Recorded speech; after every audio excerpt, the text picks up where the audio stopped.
محمد سيد الكونين والثقلين والفارقين من عرب ومن عجم. الحمد لله الحنان المنان الذي خلق الإنسان وعلمه البيان، والصلاة والسلام على رسوله سيد الإنس والجان وعلى آله وأصحابه ذوي الخير والإحسان، أما بعد فأعوذ بالله من الشيطان الرجيم. بسم الله الرحمن الرحيم. وما أمروا إلا ليعبدوا الله مخلصين له الدين حنفاء ويقيموا الصلاة ويؤتوا الزكاة وذلك دين القيمة. صدق الله مولانا العظيم. بارگاہ رسالت معاب صلی اللہ تعالی علیہ وسلم میں درود پاک کا ہدیہ پیش کریں. اللہم صلی علی سیدنا محمد معدن الجود والکرم وآلہ واصحابہ الکرام وابنہ الکریم وبارک وسلم صلاة دائمتا سرمدا ابدا. اللہ تعالیٰ کا کروڑا شکر و احسان کہ آج ایک خدا کو ماننے والی اس قوم نے اس رب ذوالجلال کے حضور حاضر ہونے کے لیے اپنی پیشانیاں جھکانے کے لیے بیت اللہ کی تعمیر کی ہے. آج ہم اس مسجد کی افتتاحی تقریب میں حاضر ہیں. مسجد اللہ کا گھر ہے جیسے ہر مسلمان کو معلوم ہے. گھر رہنے کے لیے نہیں ہے. کوئی اگر عقل سے پیدل آدمی یہ پوچھنے لگ جائے کہ اگر یہ گھر ہے تو کیا اللہ اس میں رہتا ہے؟ ہر گھر رہنے کے لیے نہیں ہوتا. اللہ تبارک و تعالیٰ سے اس کو نسبت دی گئی ہے کہ گھر رہنے کا نہیں ہے بلکہ اس کی ملکیت، اس کا مالک صرف اللہ ہے. اسی لیے سب سے پہلے مسجد کے جو ذمہ دار بنتے ہیں، کمیٹی بنے، صدر بنے، اراکین بنے ہیں، ان کو سب سے پہلے یہ سوچ لینا چاہیے میں اس مسجد کا مالک نہیں، خادم ہوں. مالک صرف اللہ ہے. اور اسی وجہ سے کسی مسجد کو ہم ایک جگہ سے دوسری جگہ ٹرانسفر کرنے پر کیوں نہیں مانتے؟ مسجد کے متعلق کتنی شہادتیں ہو گئی ہیں، کیوں نہیں؟ اس کی وجہ یہ ہے کہ میری بات ہو، میری ملکیت ہو تو میں کمپرومائز کروں. جو اللہ کی ہے اس میں میں کیسے دخل کر سکتا ہوں؟ تو مسجدیں اللہ کی ہیں. اور آج شہر رانی بن نور کی اس سرزمین پر جو یہ لہلاتا ہوا چمن دکھ رہا ہے، اس کی ایک تاریخ بھی میں بتا دوں. فرمایا گیا کہ جب حضرت ابراہیم علیہ السلام نے خانہ کعبہ کی تعمیر کی، اسماعیل علیہ السلام ساتھ میں تھے.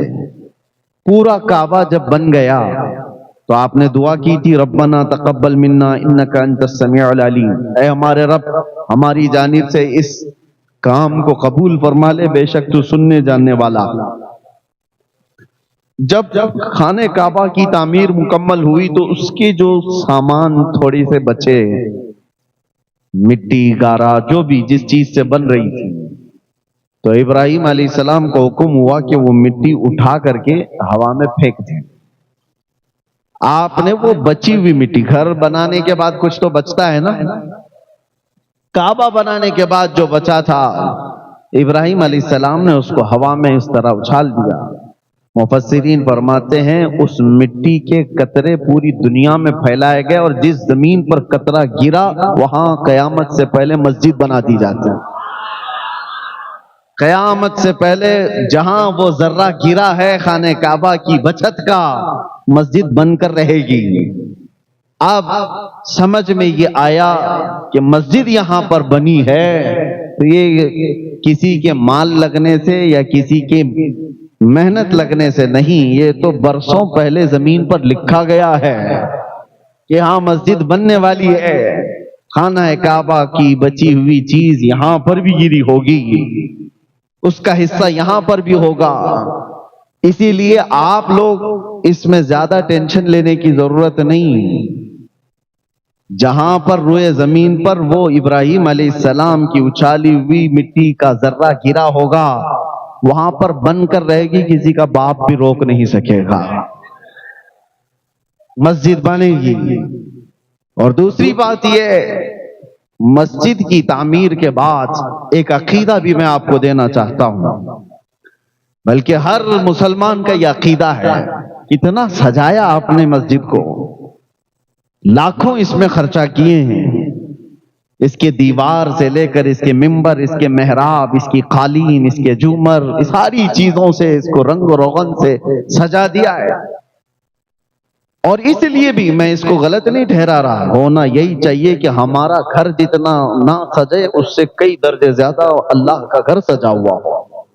پہلے تو بزرگوں کا یہ معمول ہوتا تھا کہ مسجد سے اوپر کسی کا مکان نہیں ہوتا تھا، مسجد سے اونچا گلی میں کسی کا مکان نہیں ہوتا تھا، کہ اللہ کا گھر ہے اس سے بڑا گھر کسی کا نہیں ہونا چاہیے. خانہ کعبہ پر بھی یہی تھا معمول. یہ تو اب کے ظالموں نے بڑی بڑی اونچی بلڈنگیں وہ بنائی ہیں، برسوں سے وہاں پر بھی تابعین یہ کہتے تھے خانہ کعبہ بیت اللہ جتنی اونچی تعمیر ہے اس سے اونچی تعمیر اس زمانے میں کسی کے گھر کی نہیں تھی. ہونا بھی یہی چاہیے. ہم اپنی استطاعت کے مطابق اللہ کے گھر کو خوب سجاتے ہیں، آپ نے بھی بہت سجایا ہے، آج اس کا افتتاح ہے. لیکن ایک سوال کبھی آپ کمیٹی والوں سے کرتے، امام سے کرتے کہ یہ پورا مکان اللہ کا، یہ گھر پورا سج تو چکا ہے، لیکن اس میں کہیں خدا کی تصویر کیوں نہیں ہے؟ خدا یہاں پر دکھتا کیوں نہیں ہے؟ سارا سامان تو لگایا، آج تک کسی نے یہ سوال کیا نہیں. ہم پیدائشی عقیدہ یہ لے کر کے آ رہے ہیں. یہ دنیا کی واحد قوم ہے مسلمان جو بغیر دیکھے اللہ کی بارگاہ میں سر بسجود ہوتی ہے. وہ دوسری قومیں ہیں جن کو جھکنے کے لیے سامنے دیکھنا پڑتا ہے. اور قرآن میں مولا نے ہماری تعریف میں یہ فرمایا یؤمنون بالغیب، یہ وہ لوگ ہیں جو غیب پر ایمان لاتے ہیں. تمہیں کس نے کہا، تمہیں کس نے کہا کہ اللہ ہے؟ صرف میرے عزیزو، ہم نے جو رب تبارک و تعالیٰ کے وجود کو پہچانا ہے وہ کس کے ذریعے سے؟ محمد الرسول اللہ کی ذات سے. میرے آقا صلی اللہ تعالیٰ علیہ وسلم نے فرمایا اللہ ہے، تو ہم نے اس کو تسلیم کر لیا، اللہ ہے. اب یہاں پر بہت سارے ملحدین جو آج کے زمانے میں ایتھیزم جو پھیلا ہوا ہے، ایک عجیب سی بات ہے، وہ بہت ساری چیزوں کو ایکسپٹ کرتے ہیں اور کچھ چیزوں کو ایسا اگنور کرتے ہیں، نکارتے ہیں. حیرت کی بات ہے. ایک نوجوان لڑکا ہے، اس سے میں نے پوچھا، کہا کہ ہم سائنٹیفک بات کرتے ہیں، جو چیز دکھ رہی ہے ہم اس کو مان رہے ہیں، جو چیز نہیں دکھ رہی ہے آپ خدا کے ہونے کو کیوں ہم کو منوا رہے ہیں؟ خدا کو کسی نے دیکھا ہے تو نہیں دیکھا تو ہم کیوں مانیں؟ اور جو چیز دیکھی ہے اس کو تو ہم مانتے ہیں. تو میں نے کہا اگر یہی اصول ہے تو مجھے بتاؤ، چاند کی زمین، چاند کے اوپر جانے کے بعد وہاں کی زمین، وہاں کی گریویٹی کیسی ہے؟ کہا وہ زمین کے برابر نہیں ہے، گریویٹی نہیں ہے. چاند پر جانے کے بعد وہاں کی گریویٹی، زمین کی گریویٹی بہت الگ ہو جاتی ہے، وہاں کا سب کچھ الگ ہے. کہا یہ بات تو ٹھیک ہے. سورج کے اندر کتنے سیلسیس ڈگری پاور ہے، کتنی گرمی ہے؟ اس نے کہا کہ اتنے اتنے ہوتا ہے، اتنے لاکھ سیلسیس ڈگری کی گرمی اس کے اندر ہوتی ہے. اب ہم نے ان سے یہی سوال کیا، کیا تم گئے تھے چاند میں یا تمہارا باپ گیا تھا؟ اور سورج کی اس گرمی کو کون ناپ کر کے دیکھا ہے؟ کہا فلاں سائنٹسٹ نے کہا ہے. چاند کے بارے میں کہا نیل آرمسٹرانگ گیا تھا اور اس نے بتایا وہاں کی مٹی ایسی ہے، فلاں ایسا. کہا فرق تو یہی ہے، تو بھی سنی ہوئی بات کو ہی مان رہا ہے، ہم بھی سنی ہوئی بات کو مان رہے ہیں، اور تو نیل آرمسٹرانگ کا مرید ہے اور میں محمد الرسول اللہ. تو دنیا کے ایک سائنسدان کی بات پر یقین کر کے بیٹھا ہوا ہے، چاند ایسا ہے، تو خود بھی نہیں گیا. کہتا ہے کہ سائنس نے ترقی کی، سائنس بھی کسی کی بات پر ہی چل رہا ہے.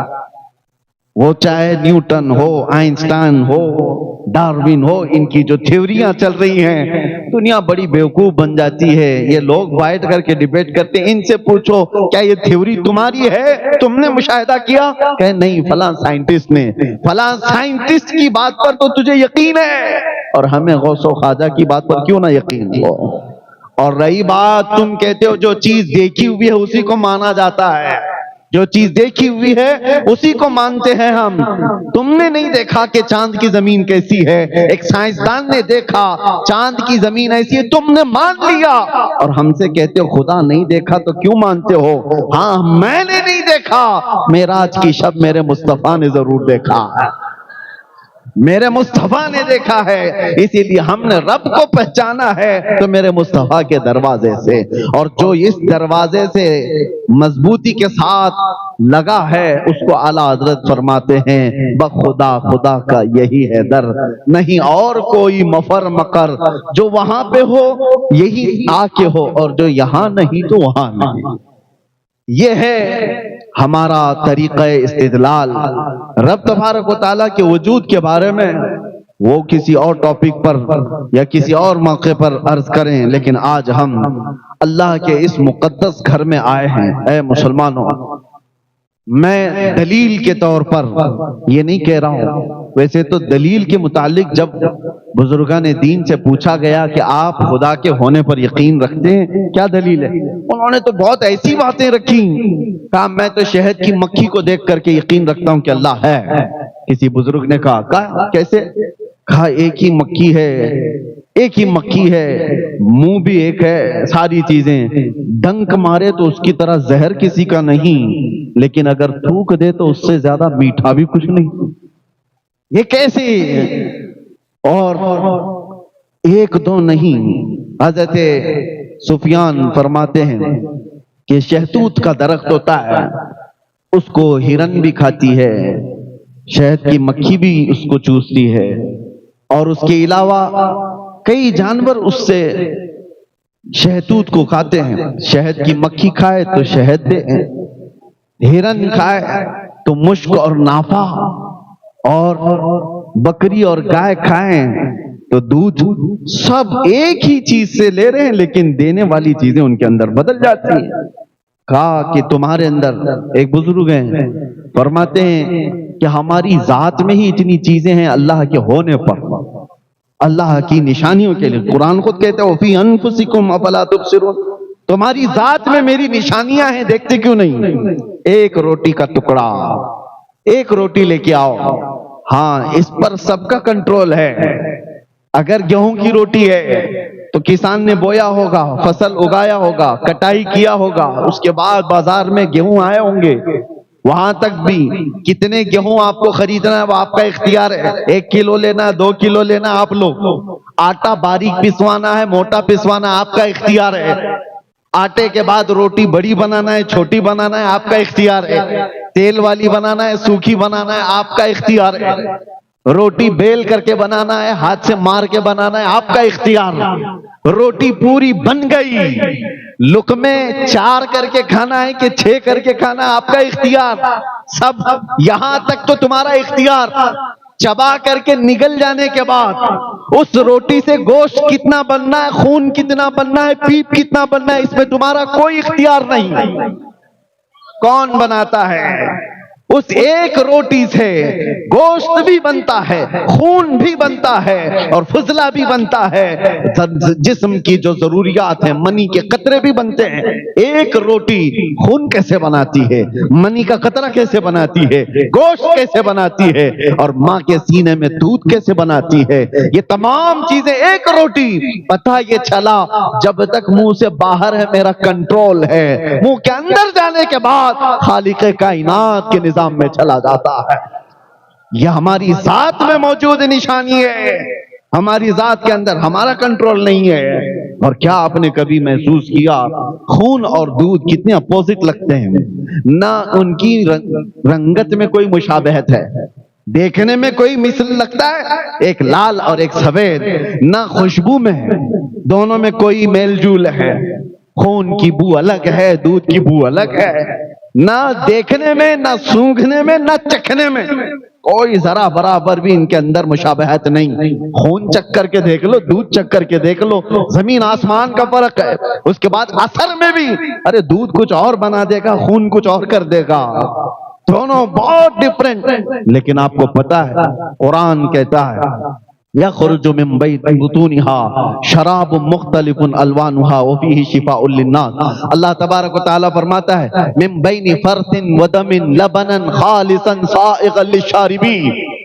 تین چیزیں، ایک دودھ، ایک خون اور ایک گوبر، تین اپوزٹ چیزیں دکھ رہی ہوں گی آپ۔ اور اللہ قرآن میں 14ویں پارے میں فرماتا ہے گائے کو دیکھو، بکری کو دیکھو، دودھ کہاں سے بنتا ہے، سائنس کے بچے ہوں تو تحقیق کر کے معلوم کریں، ریسرچ کریں، دودھ جہاں سے نکلتا ہے اللہ فرماتا ہے خون اور گوبر کے بیچ سے نکلتا، خون اور اس کے گوبر کے بیچ سے دودھ کو نکالا جاتا ہے۔ قرآن میں رب تعالیٰ فرماتا ہے من بین فرث و دم لبنا خالصا، خالص دودھ ہم گوبر اور خون کے درمیان سے نکالتے ہیں، سائغا للشاربین، پینے والوں کو خوشحال کر دیتا ہے۔ دودھ جب آتا ہے نہ اس میں خون کا مزہ ملتا ہے، نہ رنگ آتا ہے، نہ بو آتی ہے، نہ گوبر کا رنگ ہے، نہ مزہ ہے، نہ کوئی چیز۔ یہ دونوں چیزیں ذرا برابر بھی دودھ کو اثر نہیں کرتی۔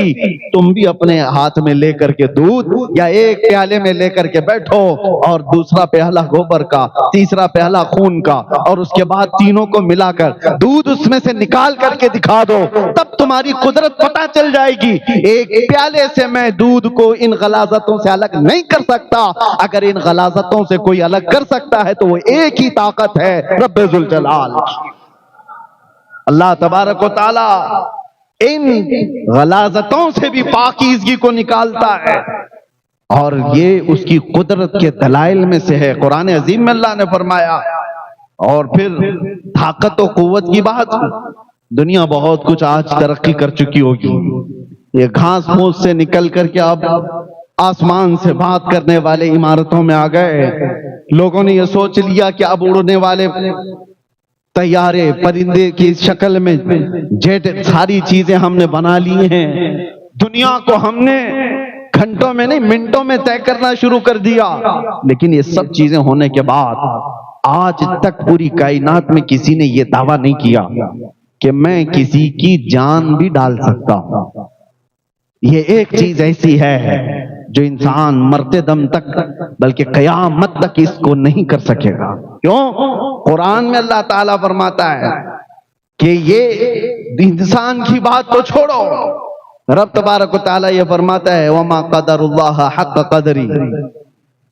اللہ تعالیٰ فرماتا ہے کہ لَن يَخْلُقُوا ذُبَابًا وَلَوِ اجْتَمَعُوا لَهُ، سارے انسان مل جائیں تب بھی وہ ایک مکھی نہیں بنا سکتے، ایک مکھی نہیں بنا سکتے۔ لَن يَخْلُقُوا ذُبَابًا، قرآن کا لفظ میں کہہ رہا ہوں، وَلَوِ اجْتَمَعُوا لَهُ، سارے لوگ مل کر کے اس پر کوشش کر لیں تو ایک مکھی نہیں بنا سکتے جو جان ڈالنا ہے اس کے اندر، جاندار چیز کو نہیں بنا سکتے۔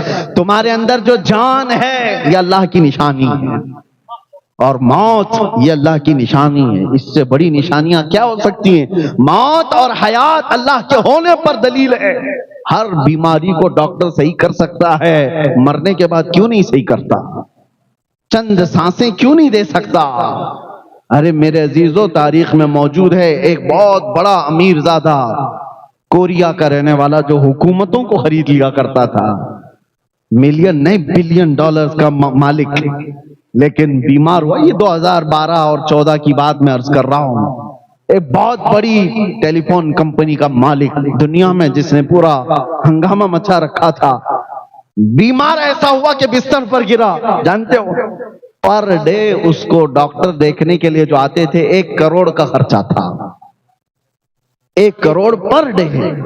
سارے لوگ مل کر 6 سال تک اس کو بستر سے اٹھانے کی کوشش کرتے رہے، اور 6 سال میں کتنے کروڑ جا چکے ہوں گے؟ کروڑوں۔ لیکن 6 سال کے بعد دنیا کے ٹاپ لیول کے ڈاکٹرز نے اپنی عاجزی کا اعلان کیا اور کہا کہ صاحب ثروت جنہوں نے کئی 100 کروڑ کے خرچ کر چکے ان کی سانسیں بند ہو چکی، ہم نہ بستر سے اٹھا سکے نہ ایک سانس زیادہ دے سکے۔ ہمارے زندگیوں میں جو سانسیں چل رہی ہیں خدا کے ہونے کی نشانی وہ رب ہے۔ امام اعظم ابو حنیفہ رحمۃ اللہ تعالی علیہ کی بارگاہ میں نہیں، امام جعفر صادق رضی اللہ تعالی اہل بیت کے بڑے امام ہیں، آپ کی بارگاہ میں ایک شخص آیا، بہت آزاد خیال تھا، کیسے ہو سکتا ہے خدا، کون ہے؟ آپ نے کچھ نہیں، جواب دینے کے ائمہ کے انداز الگ الگ ہیں۔ آپ نے کہا کبھی سمندر کا سفر کیا؟ کہا ہاں میں نے کیا ہے۔ کیا کبھی سمندر کا خوفناک سفر بھی دیکھا؟ سمندر کے سفر اچھے بھی ہوتے ہیں، بہت سخت بھی ہوتے ہیں، خوفناک بھی ہو جاتے ہیں۔ اس نے کہا میری زندگی میں ایک سفر اتنا ڈینجر ہے کہ اس کو بھول نہیں سکتا۔ کہا کیا ہوا تھا بتا؟ کہا جہاز تو نکل چکا، اچانک طوفانوں کے بیچ گر گیا ہمارا جہاز، اور جتنے اس پر کیپٹن تھے، ملاح تھے، ایک کے بعد دیگرے سب مر گئے، ڈوبتے چلے گئے۔ جہاز میں پانی اتنا آیا کہ کوئی سنبھال نہ سکا، سب گر گئے، مر گئے، اور جہاز ٹوٹ کے بکھرا۔ تو میں نے پہلے تو یہ سوچا تھا کہ یہ ملاح کسی طرح نکال لیں گے، نہیں، وہ سب مر گئے۔ تو جہاز کے سوچا کہ یہ کسی طرح تیر کر باہر آ جائے گا، جہاز ٹوٹ گیا۔ ایک تختہ بچا تھا، میں اس تختے پر آ گیا اور اس تختے پر لیٹا رہا۔ تھوڑی دیر کے بعد اس تختے نے بھی ساتھ چھوڑ دیا، میں گر گیا سمندر میں اور اپنے آپ کو موجوں کے حوالے کر دیا۔ پھر ہوا یہ کہ میں غشی کے عالم میں تھا، کنارے لگ تو گیا، ہوش آیا تو میں زندہ تھا، اٹھ کر کے آ گیا۔ اور اس کے بعد وہ خدا کے ہونے کا یقین نہیں رکھنے والا بندہ تھا۔ اس وقت امام جعفر صادق نے کیا پوچھا، یہ ہماری اور آپ کی زندگیوں میں آنے والی بات میں عرض کر رہا ہوں۔ انہوں نے کہا اچھا ٹھیک ہے، سمندر کے سفر پر جب تو تھا، پہلے تو سمندر میں چل نہیں سکتا تھا، سمندر میں پیدل جا نہیں سکتا تھا، تو کیا کیا تو نے؟ جہاز کو لے لیا، کہ جہاز پر تیرا بھروسہ تھا کہ سمندر پر میں نہیں چل سکتا، جہاز لے کر جائے گا۔ جہاز پر سوار ہوا تو جہاز جب ہچکولے کھانے لگا تو تیرا یقین کس کے اوپر آ گیا؟ ملاح پر، کیپٹن ہے، چلا لے گا، نکال لے گا۔ لیکن جب وہ ڈوبنے لگ گئے تب پھر تیرا یقین جہاز کے ان تختوں پر ہوا کہ یہ ڈوبیں گے نہیں، کسی طرح اس پر سوار ہو جاؤں گا۔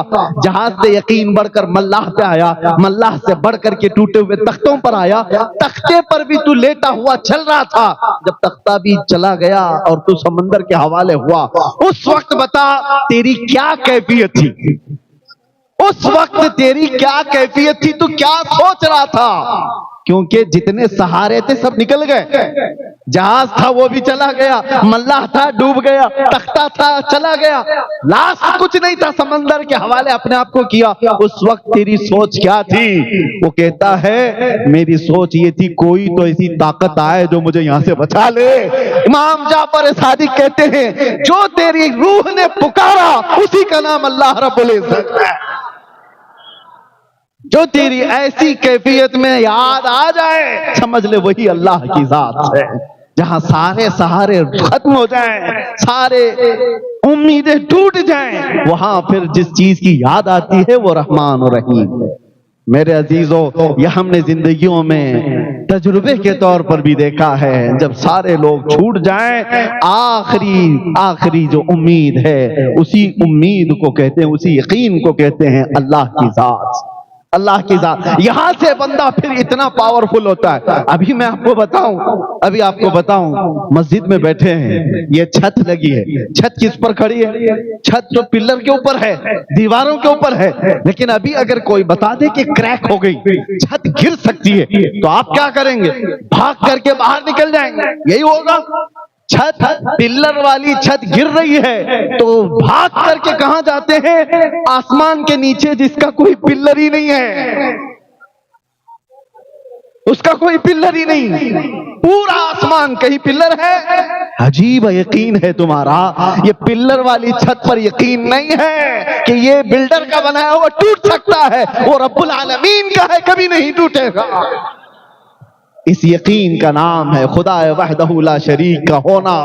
تمہارا یقین بتاتا ہے، تمہارا یقین، تم بچنے کے لیے بھاگتے کہاں ہو؟ بھاگتے وہی ہو، یہ بے اختیار ہے، کوئی کہتا نہیں ہے تمہیں، یہ بغیر تمہارے، یہ فطرت میں اللہ نے تمہارے ڈال رکھا ہے، فطرت میں ڈال رکھا ہے۔ میرے عزیزوں بہت سارے ایسے ہیں، ہر بچے کو سکھایا نہیں جاتا آگ گرم ہوتی ہے، برف ٹھنڈا ہوتا ہے، فطرت میں اللہ اس کے ڈالا ہوا ہے۔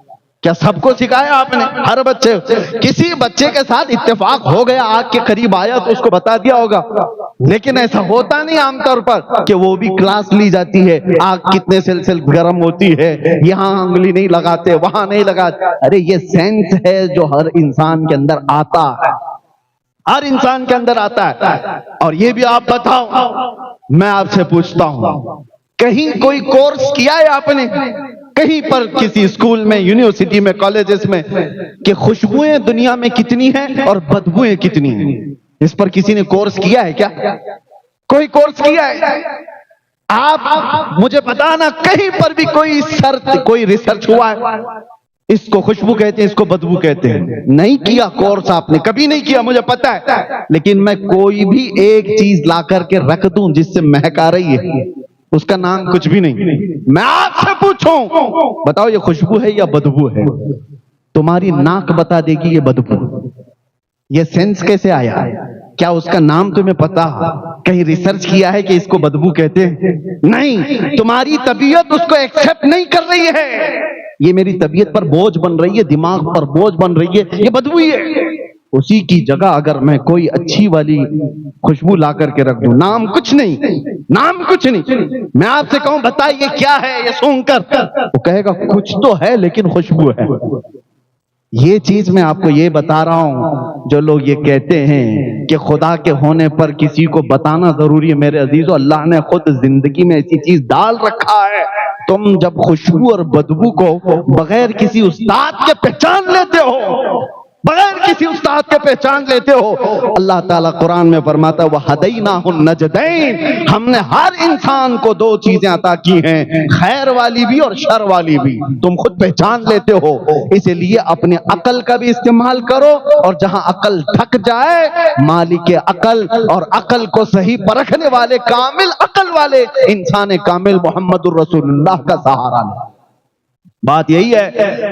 اب یہاں پر ایک اور بات بتا دوں، عقل کا استعمال کر کے نشانیوں سے آدمی سمجھ تو سکتا ہے۔ دھواں ہے کہیں پر، دھواں کہیں ہے، آپ بغیر وہاں گئے اتنا تو کہہ سکتے ہیں آگ تو لگی ہوگی۔ آپ نے آگ نہیں دیکھا لیکن دھواں دیکھ کر آپ کو کیا لگ رہا ہے؟ آگ ہوگی۔ آگ کے بغیر دھواں آیا کیسے؟ یہ اتنا سینس تو ہے آپ کو، آپ گئے نہیں، دور بیٹھے، یا عقل کا استعمال ہے، یا عقل کے استعمال سے آپ نے کہا۔ میاں کبھی کبھار ایسا ہوتا ہے، ہر جگہ عقل ساتھ نہیں دیتی، ہر جگہ عقل کامل نہیں ہے، اسی لیے اس عقل کو مرید بنانا پڑتا ہے کامل انسان کا، کہ اتنا بھی آزاد نہ ہو جائے۔ عقل، فلسفی لوگ صرف عقل استعمال کیے، گمراہ ہو گئے، صرف عقل۔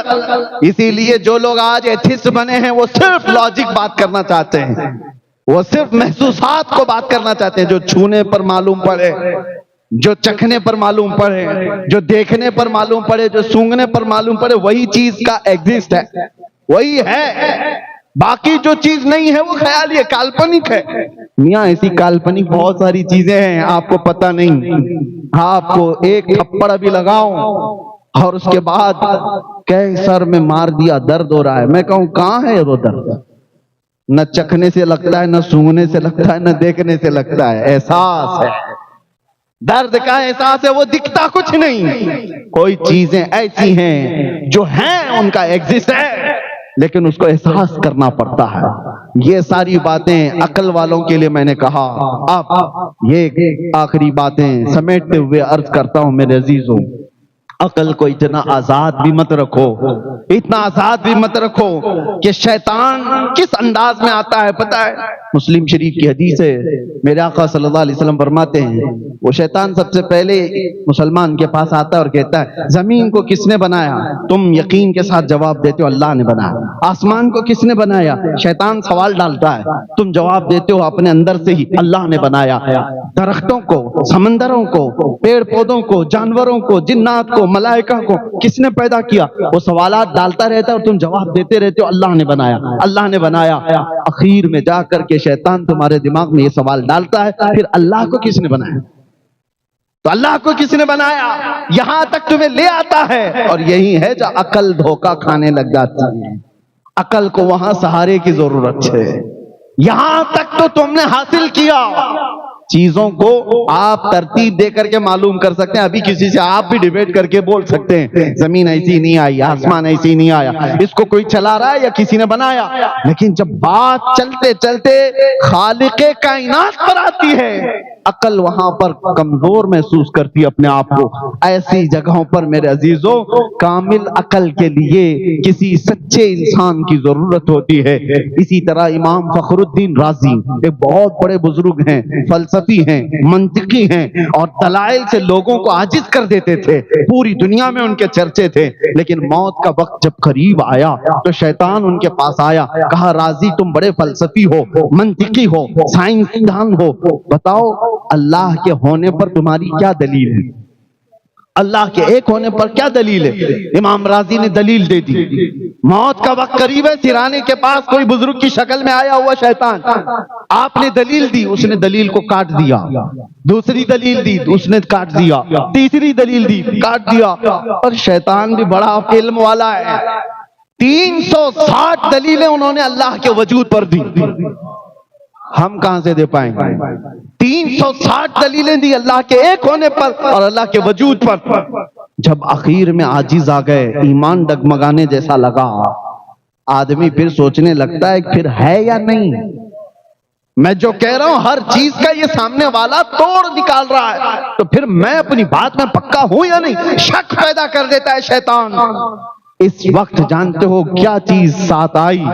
فخر الدین رازی بیعت کیے ہوئے تھے نجم الدین کبریٰ، سلسلہ چشتیہ کے بڑے بزرگ ہیں، اور صاحب دل بزرگ، صاحب کشف اور پیر و مرشد زندہ تھے۔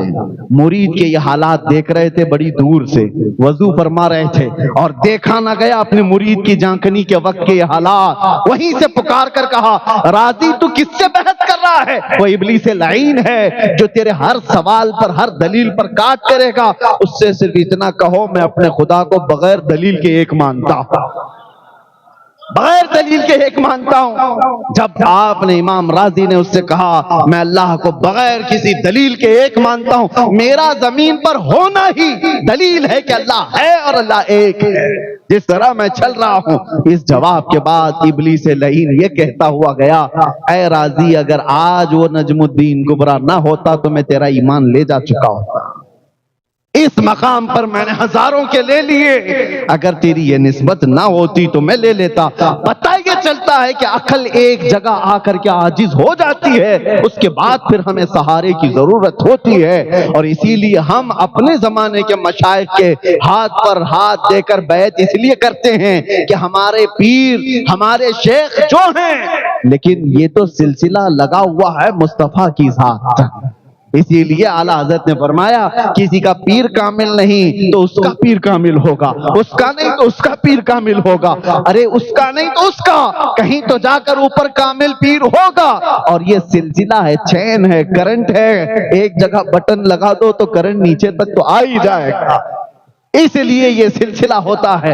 بہرحال دو باتیں میں نے آج آپ کے سامنے عرض کی ہیں، ایک عقل کا استعمال کر کے اللہ کے ایک ہونے کی دلیلیں بہت بندے حاصل کر سکتے ہیں، دوسرے عقل جہاں عاجز آ جائے، انسان کامل کا سہارا محمد الرسول اللہ کی ذات۔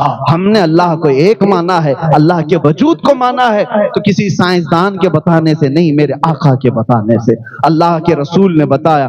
اب بہت سارے ابھی 2-3 دن پہلے ایک نان مسلم ہے، وہ مجھ سے سوال کر رہے تھے، کہا کہ ہمارے پنڈت جی کہتے ہیں یہ سورگ نورگ یہ سب چیزیں بنائی ہوئی ہیں، کالپنک کچھ ہے نہیں، کسی نے دیکھا ہے کیا؟ جنت ہے، دوزخ ہے، یہ سب دھرموں نے اپنے اپنے بنایا ہوا ہے۔ تو ہم نے کہا کہ وہ ظاہر سی بات ہے ان کے لیے کالپنک ہے، ان کے لیے کالپنک ہے کیونکہ وہ دیکھے نہیں ہیں، لیکن بہت ساری چیزیں ان سے میں پوچھتا ہوں، ان سے پوچھو نیوزی لینڈ کا ویدر کیسا ہے؟ وہ بہت ٹھنڈا ہے۔ کہا گئے تھے؟ نہیں، کسی نے بتایا۔ ارے میاں یہ بھی کالپنک ہے، کسی کا سن کر کے ہی تم بتا رہے ہو۔ نیوزی لینڈ کا ویدر ایسا ہے، امریکہ کا ویدر ایسا ہے، ہر جگہ گئے تو نہیں، معلومات لیے بیٹھے ہو، کس سے لیے ہو؟ کوئی تو سورس ہے، اور جو بتایا ہوا اس پر تمہیں اتنا یقین ہے۔ کسی نے کہہ دیا کہ نیوزی لینڈ میں بہت ٹھنڈی ہے، مان لیا، امریکہ میں گرمی ہے، مان لیا، اور تم جب انسانوں کی بات مان لیتے ہو۔ ہم نے دیکھا، میرے آقا نے فرمایا اللہ رب العزت رحمان ہے، ہم نے مانا۔ اللہ کے رسول نے کہا وہ رحیم ہے، ہم نے مانا۔ اللہ کے نبی نے کہا وہ مالک الملک ذو الجلال والاکرام ہے، ہم نے مانا۔ فرق صرف اتنا ہے کہ تم چلتے پھرتے آوارہ لوگوں کی مانتے ہو، ہم کائنات کے مالک و مختار کی مانتے ہیں۔ تم جن کی مان کر کے پوری دنیا میں چل رہے ہو، تمہیں ویدر بھی پتا ہے، ماحول بھی پتا ہے، امریکہ میں لوگ کیا کھاتے ہیں وہ بھی پتا ہے، گئے نہیں، سن کر کے تمہیں پتا ہے۔ اسی طرح میرے عزیزو، جو ہم تو جنت گئے نہیں، ہم تو دوزخ دیکھے نہیں، لیکن میرے مصطفیٰ معراج کی شب گئے ہیں، جنت بھی دیکھا ہے، دوزخ بھی دیکھا ہے، آ کے انہوں نے حالات بتایا، تو پھر ہم کیوں نہ مانے؟ اس لیے مانتے ہیں کہ بمصطفیٰ برساں خیش کے دی ہماؤس۔ اقبال نے کہا ہے اپنے آپ کو رسول اللہ کے قدموں تک پہنچا دے، یہی دین ہے۔ کربوں نہ رسیدی تمام ابو لہبی، اگر ان کی بات نہیں مانا تو زندگی ابو لہب کی طرح۔ بات سمجھ میں آ گئی؟ ہم حضور پاک صلی اللہ تعالی علیہ وسلم کی ذات پر یقین کرتے ہوئے ہم یہ ساری چیزیں لے کر چل رہے ہیں۔ باتیں بہت ساری ہیں، دلائل بہت ساری ہیں، لیکن اتنی بات میں آپ سے کہوں گا، پراؤڈ فیل کرو، فخر محسوس کرو کہ اللہ نے تمہیں اسلام میں پیدا کیا۔ پراؤڈ فیل کرو، سر جھکا کر جینے کا نہیں، سر اٹھا کر جینے کا موقع ہے۔ میرے عزیزو، کیا چیز کی کمی ہے تمہارے دین میں؟ اللہ نے تمہارے ان پیشانیوں کو ایرے غیرے نتھو کھیرے کے سامنے جھکنے سے بچا رکھا ہے۔ ہر کسی طاقت کو دیکھ کر تم نہیں جھکتے۔ ارے تم تھوڑی نہ وہ چوہے پہ بھی جھک گئے، بلی پہ بھی جھک گئے، سانپ پہ بھی جھک گئے، ہاں جس کو طاقت میں دیکھا جھک گئے۔ نہیں، ہم طاقت کو دیکھ کر نہیں جھکتے، ہم صبح سے لے کر رات تک ایک ہی بات کہتے ہیں، اللہ اکبر، اللہ سب سے بڑا ہے، اللہ سب سے بڑا ہے۔ کیوں؟ ہم آئے تھے دنیا میں تو کان میں سب سے پہلے یہی کہا گیا تھا، اللہ اکبر، اور جب دنیا سے جا رہے ہوں گے جنازہ رکھ کر کے بھی امام صاحب کیا کہیں گے؟ اللہ اکبر، اللہ سب سے بڑا ہے۔ یہ مسلمان ہے جس کا عقیدہ ہے۔ ہر کسی کے سامنے اللہ نے تمہاری پیشانی کو جھکنے نہیں دیا۔ یہ کتنی عزت والی بات ہے۔ اللہ نے تمہیں محترم رکھا ہے، مقدس رکھا ہے، اور پاک اتنا رکھا کہ حلال و حرام کی تمیز دنیا میں دوسرے جگہوں پر کہیں نہیں ہے۔ آپ کیا ہیں؟ آپ کیا؟ جو بھی انسان کی فطرت کو میل نہیں کھاتی وہ تمہارے لیے جائز نہیں رکھا گیا۔ تمہیں ایسا نہیں رکھا گیا کہ تم پیشاب بھی پی لو، پخانا بھی کھا لو، شراب بھی، ہر غلاظت نہیں، تم انسان ہو۔ اور جو دنیا کیا سمجھتی ہے، شراب کیوں نہیں پی سکتے؟ وہ باقی ساری، جو شراب پینے والا ماں اور بیوی میں فرق نہیں کر سکتا، بیٹی اور بہن میں فرق نہیں کر سکتا، اس کی عقل معوف ہو جاتی ہے۔ اور اسی لیے اسلام نے ہر ایسی چیز سے بچا رکھا ہے جو انسانیت کے اقدار سے گرا دیتی ہو، انسان کو انسانیت کے اخلاق سے گرا دیتی ہو۔ میرے عزیزوں، ایک ابھی واقعہ میرے پاس آیا ہوا ہے، ابھی ممبئی کی سرزمین پر ایک باپ نے اپنی بیٹی سے کئی مرتبہ زنا کیا۔ کیسے ہو سکتا ہے؟ اس کو گرفتار کیا گیا، ابھی بہت روتا ہے، مارا پولیس نے، بہت کچھ کیا، بہت لمبے کیسوں میں گیا، لیکن کنٹینیو روتا ہے۔ کہا کیسے؟ کہا نہیں، میں اپنی بیٹی سے بہت پیار کرتا ہوں، محبت کرتا ہوں، مجھ سے کیسے ہو گیا پتہ نہیں، میں نہیں کرنا چاہتا تھا، ہوا۔ ارے ایک بار نہیں، دو بار نہیں، کئی بار۔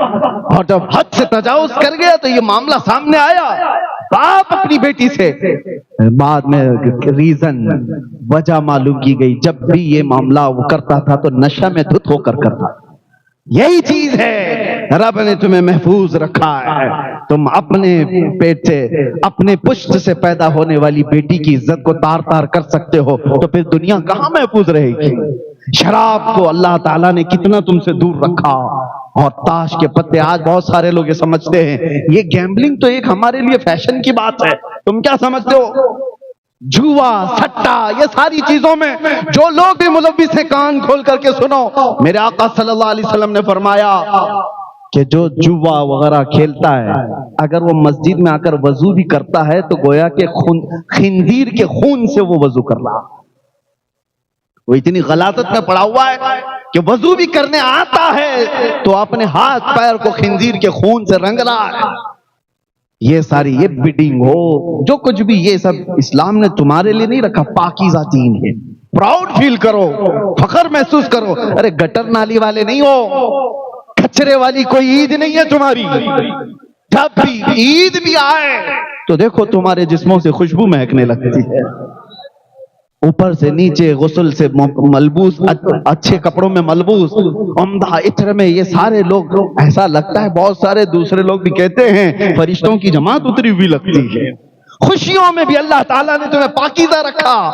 دنیا خوشیاں منائے، ابھی 31 نائٹ، جانتے ہو آپ صرف انڈیا کے 5 اسٹیٹ کی بات 5 شہروں کی بات، ممبئی، کلکتہ، بنگلور، دلی اور اس طرح کے 5 بڑے میٹروپولیٹن جو سٹیز ہیں، ان میں ایک رات میں 1700 کروڑ کی شراب پی گئی۔ ایک رات کی بات کر رہا ہوں۔ یہ عید منانے کا طریقہ ہے دنیا کا۔ میری کرسمس کہہ کر کے کتنی میریوں کی عزت لوٹ لی جاتی ہے، کتنوں کے ساتھ عام ہو جاتی ہے باتیں۔ تمہیں اللہ نے ہر چیز سے پاک رکھا ہے، کچرے سے بھی پاک رکھا ہے، ہر جگہ جھکنے سے بچا رکھا ہے، زبان پر تمہارے کیا جائے کیا نہ جائے وہ بھی پاک رکھا ہے۔ اور آپ بتاؤ، مرسیڈیز کار لیو ہو، مرسیڈیز کار، اور اس میں مٹی کا تیل، چمنی تیل ڈال کے چلاؤ گے، چلے گی؟ ارے اس کی عزت کی تار تار کر دیا تم نے، کب تک چلے گی؟ گھاسلٹ ڈال کر چلا رہے ہو۔ جو عمدہ گاڑی تھی اس کو اس کے شایان شان کمپنی والے نے جو کہا تھا وہی پیٹرول ڈالتے، گاڑی بہت لمبی لانگ لائف چلتی۔ تم نے دوسری چیزوں کو رکھا تو گویا کہ اپنے اس گاڑی کو برباد کیا ہے۔ اسی طرح بلا تشبیہ بلا تمثیل، تمہیں کیا کھانا ہے کیا نہیں کھانا ہے وہی بتائے گا جس نے تمہیں پیدا کیا۔ وہ بہتر جانتا ہے کہ ہمارے لیے کون سی چیز ہے، حلال چیزیں، پاکیزہ چیزیں اس نے ہمارے لیے رکھ دیا، حرام کو ہم سے دور رکھا۔ کیوں؟ تمہارے اخلاق اعلیٰ ہوں، تمہاری آنکھیں پاک ہوں، تمہاری زبان طہارت کے ساتھ ہو، جب تم بولو تو لوگوں میں اثر ہونے لگ جائے، جب تم دیکھو تو لوگ تمہاری طرف مائل ہو جائیں۔ یہ کب ہوگا؟ جب رب تبارک و تعالیٰ کی منشا کے مطابق تم اپنی زندگی بناؤ۔ باقی تم اپنی مرضی سے جینے لگ جاؤ گے تو یہ پاکیزہ دین کو چھوڑ کر تم غیر کی اور دوسرے اپنے آپ کو برائیوں میں ملوث کرنے کی کوشش کر رہے ہو۔ اے نوجوانوں، خاص طور پر آج کے اس پرفتن دور میں میں نوجوانوں سے کہتا ہوں، نشہ نے ہمارے محلوں کو برباد کر رکھا ہے۔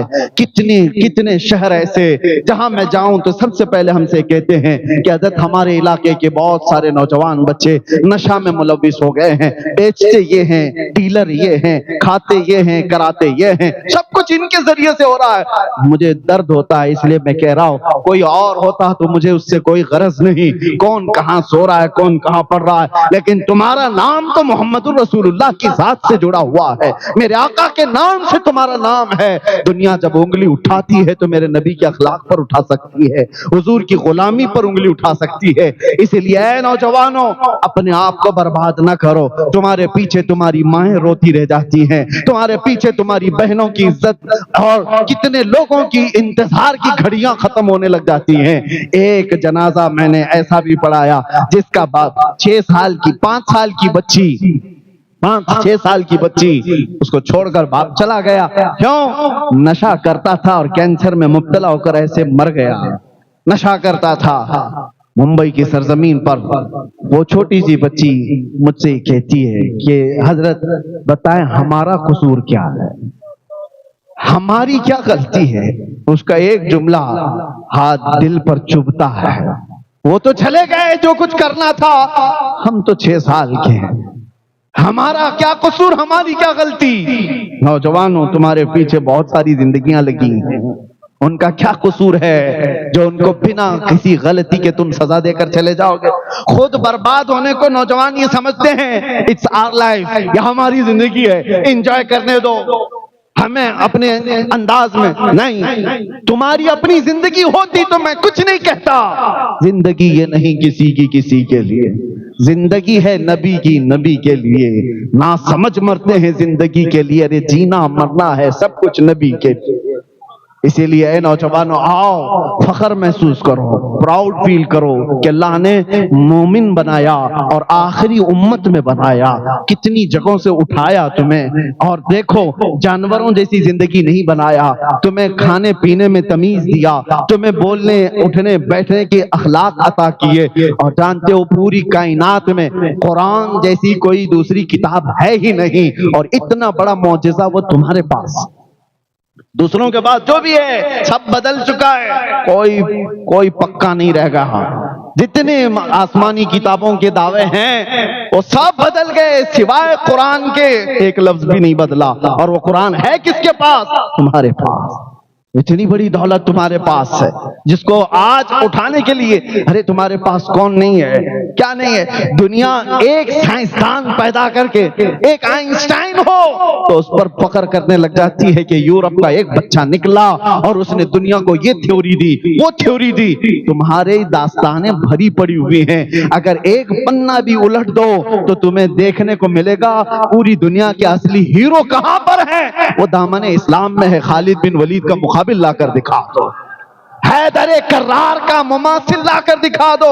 دنیا آج بھی حکومتیں چلانے کے لیے محتاج ہے عمر ابن خطاب کی سیاست کی، ابو بکر صدیق کی سیاست کی۔ انہوں نے جو سیاست کی پوری دنیا ان کی آج بھی محتاج ہے۔ ہمارے اس دیش کے موہن داس کرم چند گاندھی نے لکھا ہے، اگر دوسرے کوئی، انڈیا آزاد ہونے کے بعد یہ گاندھی کے الفاظ تھے کہ اگر دوسری کوئی مثال دے سکتا تو دیتا، لیکن کالپنک ہیں چیزیں، میں دیش چلانے کے لیے اگر کوئی مثال دے سکتا ہوں تو ابو بکر اور عمر کی دے سکتا ہوں، کہ انہوں نے ریئل کر کے دکھایا، امپلیمنٹ کر کے دکھایا۔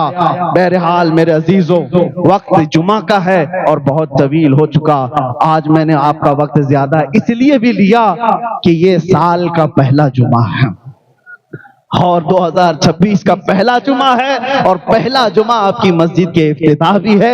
ایسی کوئی سوچی سمجھی پلاننگ سے ہم نے یہ تاریخ نہیں دی تھی، اتفاق کی تاریخ یہ خالی تھی اور اصحاب نے اس تاریخ کو رکھا، لیکن میرا یہ یقین کہتا ہے اس سال کی شروعات جمعرات اور جمعہ سے ہو رہی ہے۔ اللہ کرے کہ پورا سال برکتوں والا ہو، امت مسلمہ کا سال ہو جائے اور ہمارے لیے خیر و سعادت اور برکتوں والا ہو جائے۔ یہ وقت بہت تیزی سے گزر رہا ہے، میں ایک بات بتا کر ختم کر دیتا ہوں، وقت جو ہے وہ کسی کے ہاتھ میں رکتا نہیں، رکتا ہے؟ روک نہیں سکتے، نہ تمہاری جوانی رکی، نہ تمہارا بچپنا رکا، بوڑھے لوگ بھی اپنا بڑھاپا بھی نہیں روک سکتے، کچھ نہیں رکتا، وقت تیزی سے چلا جائے گا۔ لیکن میرے عزیزو، وقت نہیں جاتا ہے بلکہ ہماری زندگی جا رہی ہے۔ وقت جیسا ہے یہ روز مرہ کا سیم ہے، جنوری پھر آئے گا، ہم نہیں رہیں گے، ہو سکتا ہے ہم بدل رہے ہیں، وقت نہیں۔ لوگ یہ کہتے ہیں وقت بدل گیا، وقت نہیں، ہم بدلے ہوئے ہیں۔ ہم بچپن سے جوان ہوئے، جوان سے بوڑھے ہوئے، بوڑھے سے قبر میں، ہم بدلتے جا رہے ہیں۔ لیکن ایک بات، وقت پر کمانڈ کوئی حاصل کر سکتا ہے، کنٹرول حاصل کر سکتا ہے۔ ایک علاج دے دیتا ہوں، ایک نسخہ ہے، وقت کو اگر قابو میں کرنا ہے، روک کے رکھنا ہے ہر وقت تمہارا، ہر وقت، تو ایک نسخہ بتایا گیا میرے عزیزو، کیا ہے؟ وقت بیٹھے ہوئے پہ بھی گزرتا ہے، سوئے ہوئے پر بھی، کھڑے ہوئے پر بھی، مالدار پر بھی، غریب پر بھی، کسی کا کنٹرول نہیں۔ لیکن کچھ لوگ ایسے ہیں جو وقت پہ کنٹرول کر لیتے ہیں۔ کون ہیں وہ لوگ؟ وہ لوگ وہ ہیں جو وقت کی روح کو پکڑ لیا۔ وقت کی روح کیا ہے؟ وقت کی روح کا نام محمد الرسول اللہ، وہ ہر زمانے کے بادشاہ ہے، ہر زمانہ ان کا ہے۔ وقت کی روح کو جس نے پکڑ لیا تو اس نے وقت پر کنٹرول حاصل کر لیا ہے۔ پھر میں آپ کو بتاؤں، ہر زمانہ ان کا ہے۔ آج کوئی اگر یہ مجھ سے کہے غریب نواز کا زمانہ کون سا تھا، ارے پاگل، سوال غلط کر رہا ہے، یہ بھی زمانہ ان کا ہی ہے۔ ہر زمانہ، آج غریب نواز کا دور ہے کہ نہیں؟ غوث اعظم کا دور ہے یا نہیں؟ اعلیٰ حضرت امام اہل سنت کا دور ہے کہ نہیں؟ دور ختم نہیں ہوگا، وقت نہیں ختم ہوگا، وقت پر ان لوگوں نے کنٹرول حاصل کر لیا۔ اب 2026 آئے کہ 36 آئے کہ 46 آئے، سب ان کا. اسی لیے میں آپ سے بھی کہتا ہوں وقت کی روح کو پکڑ لو. صبح بھی تمہاری, دوپہر بھی تمہارا, شام بھی تمہاری. تمہارے کبھی بڑھاپے نہیں آتے.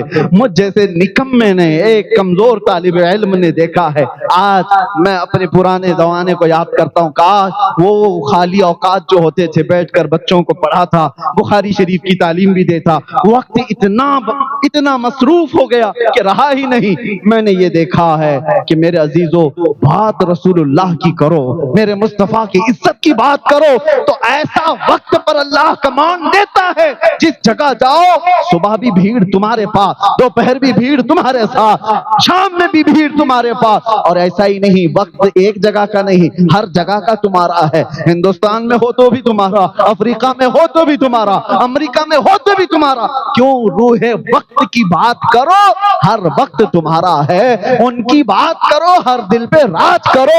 لبیک یا رسول اللہ, لبیک یا رسول اللہ, لبیک یا رسول اللہ. وآخر دعوانا ان الحمد للہ رب العالمین.